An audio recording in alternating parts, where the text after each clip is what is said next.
now recognize the gentleman from Texas, Mr. Kassar. This subcommittee is supposedly about looking into waste, fraud, and abuse. So I'd like to start talking about independent inspector generals who are supposed to be looking into waste, fraud, and abuse. Mr. Talcove, do you know how many inspector generals at agencies that were investigating Elon Musk's companies have been fired by the Trump-Musk administration? No. It is 5.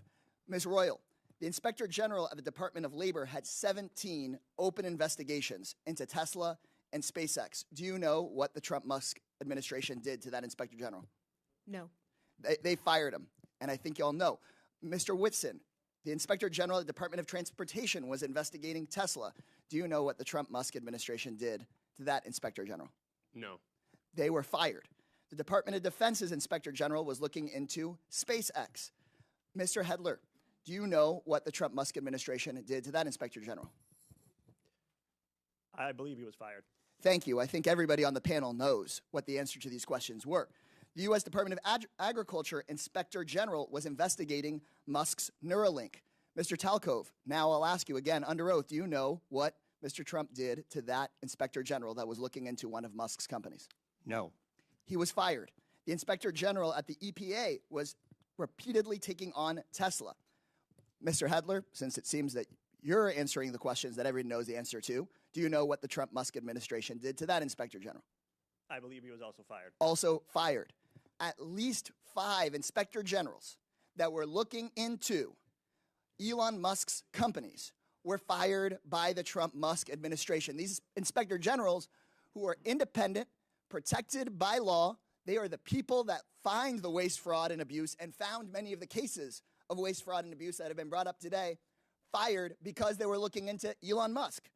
At the NLRB, the National Labor Relations Board, which is supposed to protect workers from getting their unions busted by folks like Elon Musk, made functionally broken by the so-called Department of Government Efficiency that really is the Department of Government Efficiency for Elon Musk, not for you.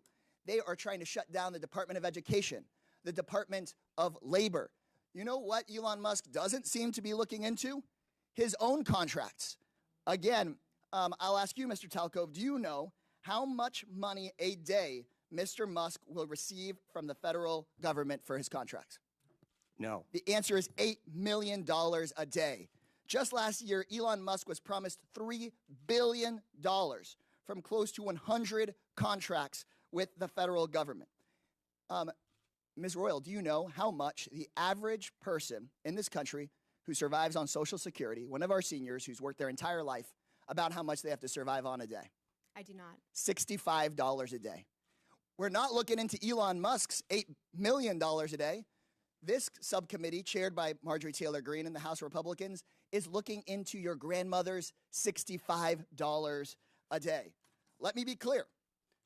I think we would all support taxpayer savings, look into money we might needlessly send to billionaires and big corporations, find taxpayer savings, and send it back to your hardworking family. But instead, what House Republicans and the Trump-Musk administration want to do is they want to look into your kids' lunch money, your kids' teacher's salary, into your grandparents' Social Security. They want to take that money and give it out in billionaire tax cuts, and they're talking about that in committee tomorrow. In Budget Committee tomorrow, they just released their plan. So let me be clear. When Republicans talk about government efficiency in this Congress, they're not looking into billionaires who don't pay their taxes. They're not looking into billionaires who get rich off of government contracts. They're not looking into Elon Musk firing watchdogs who are supposed to keep him accountable. They're looking at cutting your public schools. They're going straight for your Social Security. They're coming straight for cancer research. They're coming straight for the Department of Education. They're not looking at big tech. They're not looking at big pharma because those people fund their campaigns. If this committee were serious about rooting out waste from our federal government, then today's whole hearing would be about how Musk and Donald Trump are firing the independent watchdogs who've done this work for decades.